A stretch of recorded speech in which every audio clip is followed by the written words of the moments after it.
why have I got this silly looking doll sitting in front of me? Well, I want to introduce you to this person. This is Alec, or it could be Alice, the soul-sucking CEO of Fear Incorporated. And I developed this character to be able to talk about the toxic leadership behaviors that create bad cultures in an organization. So let me talk a little bit about Alec, Smart Alec or Smart Alice. They have a big ego and little empathy. Their ego eats their empathy instead of their empathy eating their ego.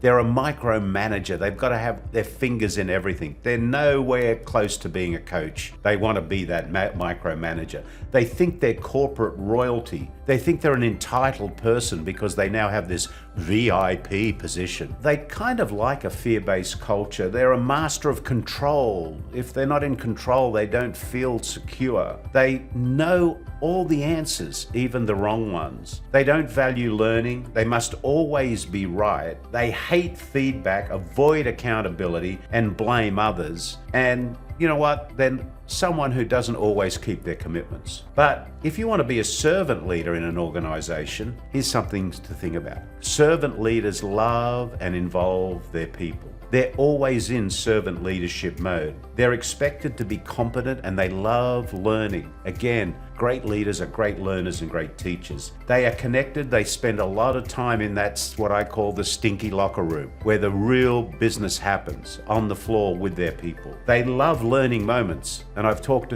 about the power of the learning moment. Instead of saying we fail, we look at every opportunity as an opportunity to learn from a positive outcome or a negative outcome. They have a heart of gold, but they need to have a backbone of steel. A lot of people think that this cultural stuff is soft. It's not soft at all. It's not about popcorn and pizzas and parties. It's about understanding our role, which is there to help those we have the privilege to lead. They know micromanagement isn't scalable. They do what they say they're going to do, and they love the gift of feedback. So my challenge to you is don't adopt the behaviors of Alec or Alice, the soul-sucking CEO. Adopt their behaviors of the servant leader, the person that is there to help those they have the privilege to lead step into the best version of their personal self. That's the dumbassery way to do it. Do you think it's time to go to school? Well, if you'd like to, join me on my LinkedIn page and join the School of Dumbassery. On a regular basis, I post learnings and updates on how we are learning to be a better owner of the power of dumbassery. So the School of Dumbassery on my LinkedIn page is there. Come join us, join the school, join the conversation, and let's learn together on why dumbassery is our superpower.